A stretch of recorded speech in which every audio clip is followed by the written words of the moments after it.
Assalamualaikum warahmatullahi wabarakatuh.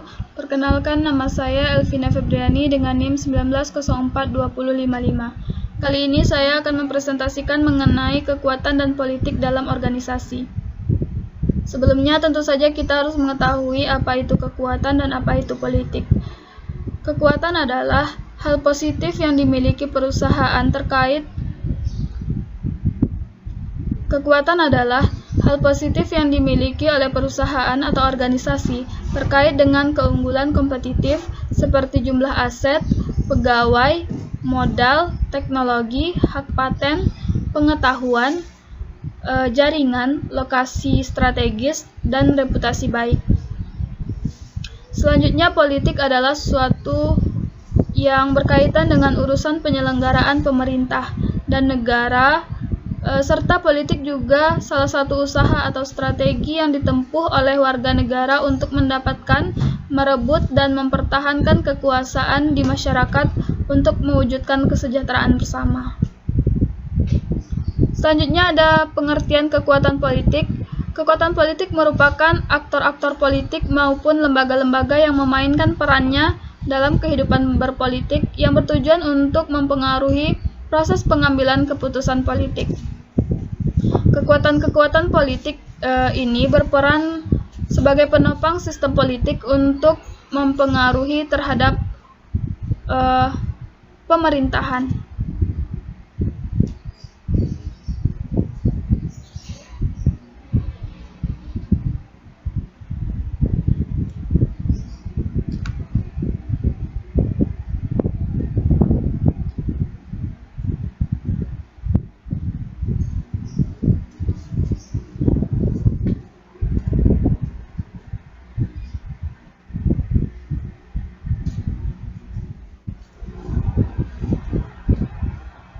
Selanjutnya yaitu jenis-jenis kekuatan politik. Pada dasarnya banyak aspek potensial yang menjadi kekuatan politik sebagaimana yang dikatakan oleh Bakiat Effendi. Yang pertama yaitu kekuatan politik yang formal, yaitu mengambil bentuk ke dalam partai-partai politik dan militer. Yang kedua yaitu kekuatan politik yang non-formal, merupakan bagian dari civil society. Dalam hal ini dapat dimasukkan seperti dunia usaha, kelompok profesional, dan kelas menengah. Juga pemimpin agama, kalangan cerdik atau intelektual, lembaga-lembaga, pranata-pranata masyarakat, dan media massa. Materi selanjutnya yaitu cara memperoleh kekuatan politik. Seseorang atau sekelompok orang dapat memperoleh kekuasaan atau kekuatan politik sekaligus kewenangan atas kekuasaan itu dari berbagai sumber. Yang pertama yaitu ada kekuasaan dari berbagai sumber. Yang pertama yaitu kekuatan atau kewenangan yang diperoleh dari sumber-sumber primordial, khususnya dari sifat-sifat keturunan. Dari beberapa masyarakat tertentu, hanya orang-orang yang menjadi anggota keluarga kerajaan atau keturunan raja yang memperoleh kewenangan atau kekuasaan. Yang kedua ada kekuasaan atau kekuatan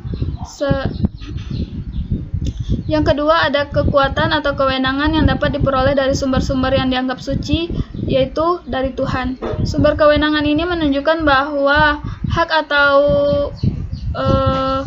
kewenangan untuk memerintah dinilai bersifat sakral dan berasal dari Tuhan. Contohnya seperti raja di suatu kerajaan. Selanjutnya ada kekuatan atau kewenangan yang dapat diperoleh dari sumber-sumber pribadi. Sumber kewenangan ini menunjukkan bahwa hak memerintah berasal dari kualitas pribadi pemegang kekuasaan tersebut. Kualitas pribadi sebagai sumber kewenangan dapat ditunjukkan melalui kepemilikan karisma atau daya tarik pada diri seseorang yang memiliki kekuasaan tersebut.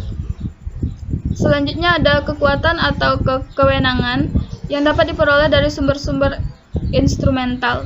Sumber kewenangan atau kekuatan ini menunjukkan bahwa hak untuk memerintah berasal dari instrumen yang dimilikinya, seperti keahlian yang dimilikinya, keterampilan, atau kekayaan. Yang kelima ada kewenangan atau kekuatan yang diperoleh dari sumber-sumber yang Yang kelima ada kekuatan atau kewenangan yang diperoleh dari sumber-sumber yang bersifat legal atau konstitusional. Masyarakat atau negara konstitusional biasanya mensyaratkan seseorang memiliki hak untuk memerintah kalau yang bersangkutan secara prosedural memenuhi peraturan perundang-undangan yang berlaku. Oleh karena itu, landasan yang bersifat legal menjadi syarat yang penting untuk seseorang agar memiliki suatu kekuatan atau kewenangan. Kalau di sini bisa dikatakan contohnya adalah presiden di Indonesia, di mana presiden untuk mencalonkan diri mereka harus memenuhi syarat-syarat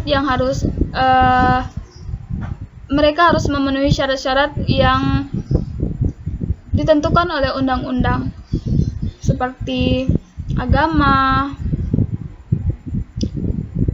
pendidikan, dan lain sebagainya. Itu etika berpolitik dalam berorganisasi. Pembahasan politik organisasi ini tentulah tidak lengkap tanpa membicarakan etika berpolitik, di mana etika berpolitik ini penting sekali untuk mempertimbangkan atau mengontrol perilaku politik dan hal-hal yang mempengaruhinya. Etika atau etik adalah standar moral apakah suatu perilaku itu baik atau buruk menurut norma masyarakat yang berlaku. Perilaku politik yang etis adalah perilaku yang bermanfaat untuk individu dan organisasi, sementara perilaku politik yang tidak etis adalah perilaku yang bermanfaat untuk individu namun tidak bermanfaat bagi organisasinya atau bahkan melukai organisasinya. Di sini ada 3 kriteria dalam menilai etis atau tidaknya suatu perilaku politik dalam berorganisasi. Yang pertama yaitu prinsip utilitarianisme, di mana pandangan ini mengajarkan bahwa keputusan yang kita ambil haruslah memberikan manfaat besar bagi jumlah orang yang besar pula. Pandangan ini menekankan kepada kinerja kelompok atau kinerja organisasi. Dengan kata lain, pengambilan keputusan adalah dalam rangka efisiensi dan produktivitas organisasi, bukan untuk mengambil keputusan secara sepihak atau individu. Selanjutnya ada prinsip hak yang menekankan bahwa setiap individu mempunyai keterbatasan untuk mengemukakan Selanjutnya ada prinsip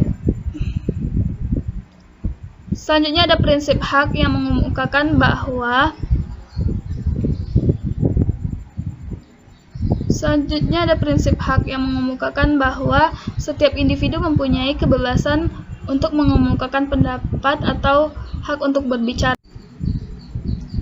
Yang selanjutnya ada prinsip hak yang mengemukakan bahwa setiap individu mempunyai kebebasan untuk mengemukakan pendapat atau hak berbicara sebagaimana diatur dalam Piagam Hak Asasi Manusia.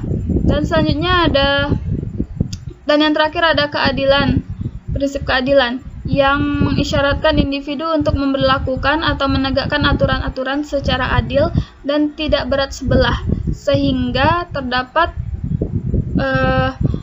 distribusi manfaat dan biaya yang pantas atau yang sesuai. Materi selanjutnya yaitu praktik politik dalam organisasi. Setiap aktor termasuk manajer menggunakan taktik dan strategi untuk mempengaruhi aktor lain dengan menggunakan sumber kekuasaan yang dimilikinya. Secara deskriptif, terdapat beberapa taktik yang dipakai oleh para aktor sebagai berikut. Yang pertama yaitu membentuk koalisi dengan pihak lain untuk meningkatkan dukungan dan sumber daya untuk mewujudkan visi dan misi dari organisasi tersebut.